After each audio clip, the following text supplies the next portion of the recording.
ప్రముఖ ఆధ్యాత్మిక పుణ్యక్షేత్రం తిరుమలలో శ్రీవారి సాలకట్ల తెప్పోత్సవాలు ఘనంగా ప్రారంభమయ్యాయి.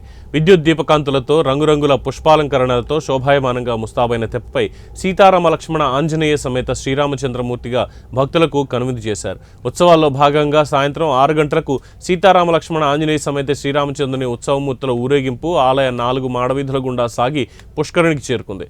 అనంతరం మొదటి రోజు శ్రీ సీతారామ లక్ష్మణ ఆంజనేయ స్వామి పుష్కరిణిలో 3 సార్లు తెప్పపై విహరిస్తూ భక్తులకు దర్శనమిచ్చి ఆశీర్వాదాలిచ్చారు.